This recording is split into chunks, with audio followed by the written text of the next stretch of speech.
So under economic development, the second point that I want to focus on is a very important point, and it is on infrastructure.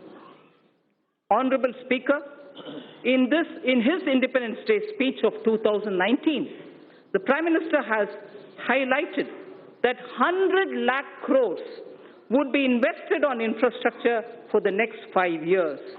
As a follow-up measure, I had launched the National Infrastructure Pipeline on 31st December 2019 of 103 lakh crore worth projects. It consists of more than 6,500 projects across sectors and are classified as per their size and stage of development.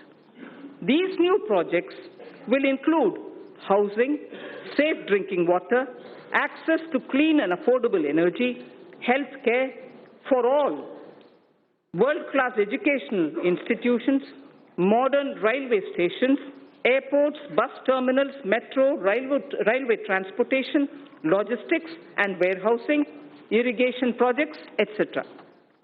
The National Infrastructure Pipeline envisions improving the ease of living for each and every individual citizen in the country. It will also bring in generic and sectoral reforms in development, operation and maintenance of these infrastructure projects. A huge employment opportunity exists for India's youth in construction, operation and maintenance of infrastructure. National Skill Development Agency will give special thrust to infrastructure-focused skills and their development opportunities. I propose to set up a project preparation facility for infrastructure projects. This program would actively involve young engineers, management graduates, and economists from our universities. It is also proposed to direct all infrastructure agencies of the government to involve youth power in startups. They will help in rolling out value-added services in quality public infrastructure for citizens. A national logistics policy will soon be released. Among other things, it will clarify the role of union government, state government, and also the key regulators. It will create a single window e-logistics market and focus on generation of employment, skills, and making MSMEs competitive. So also, accelerated development of highways will be undertaken. This will include development of 2,500 kilometer access control highways, 9,000 kilometers of economic corridors, 2,000 kilometers of coastal and land port roads, and 2,000 kilometers of strategic highways. The Delhi-Mumbai Expressway and 2 other packages would be completed by 2023. Chennai-Bengaluru Expressway would also be started. So the fast-track mechanism encourages us towards greater commercialization of our highways so that NHAI can raise more resources. I propose to monetize at least 12 lots of highway bundles of over 6,000 kilometers before 2024.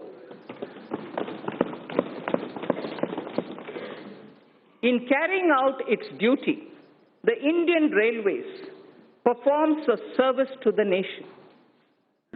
Within 100 days of assumption of this government, it has commissioned 550 Wi-Fi facilities in as many railway stations. It has eliminated unmanned level crossings and aims to achieve electrification of 27,000 kilometers of tracks. This will call, obviously, for optimization of costs. Railways have small operating surplus. About Indian Railways, there are 5 measures, among other things, that I wish to highlight. Setting up a large solar-powered capacity. Setting up a large solar power capacity alongside the rail tracks on the land owned by railways. A proposal is under consideration. 4 station redevelopment projects and operation of 150 passenger trains would be done through PPP Moves. The process of inviting private participation is underway. More Tejas-type trains will connect iconic tourist destinations. High-speed train between Mumbai and Ahmedabad would be actively pursued. 148-kilometer Bengaluru suburban transport project at a cost of 18,600 crores would have fares on metro model. Central government would provide 20% of the equity, and it will also facilitate external assistance up to 60% of the project cost. Sir, our seaports need to be more efficient. Technology has to be used to improve performance. A governance framework keeping with global benchmarks needs to be put in place. This government would consider corporatizing at least one major port and subsequently its listing on the stock exchanges. Inland waterways received a boost. Inland waterways received a boost in the last 5 years. The Jal Vikas Marg on National Waterway 1 will be completed. Further, the 890-kilometer Dhubri-Sadiyar connectivity in Assam will be done by 2022. Honorable Speaker, sir, developing waterways has its impact on the ecosystem on both the banks of the river. Our Prime Minister has conceptualized Arth Ganga. Plans are afoot to energize economic activity along the river banks. Air traffic has been growing rapidly in the country as compared to global average. 100 more airports would be developed by 2024 to support the Udaan scheme. It is expected that the air fleet number shall go up from the present 600 to 1,200 during this time itself. I propose to provide 1.7 lakh crores for transport infrastructure in 2021. So taking electricity to every household has been a major achievement of this government. However, the distribution sector, particularly the DISCOMs, are under financial stress. The ministry intends to promote smart metering. I urge all the states and union territories to replace conventional energy meters by prepaid smart meters in the next 3 years. Also, this would give consumers the freedom to choose the supplier and the rate as per their requirements. So this is a very important step in reaching electricity to all people. This would give consumers the prepaid meters, the smart meters, would give consumers the freedom to choose the supplier and the rate as per their requirements. Further measure to reform DISCOMs would be taken. I propose to provide 22,000 crores to power and renewable energy sector for the year 2020-21. So now I come to oil and natural gas. In the upstream sector, oil and gas, the open acreage licensing policy, OALP, is a success, having awarded 137,000 square kilometers for exploration to private sector and to the CPSCs. City gas distribution rights are also awarded. Further, it is proposed to expand the national gas grid from the present 16,200 kilometers. At the moment, it is 16,200 kilometers only. We propose to expand it to reach 27,000 kilometers. To deepen the gas markets in India, further reforms will be undertaken to facilitate transparent price discovery and also ease of transactions. So I come to talking about the new economy now. The new economy is based on innovations that disrupt established business models.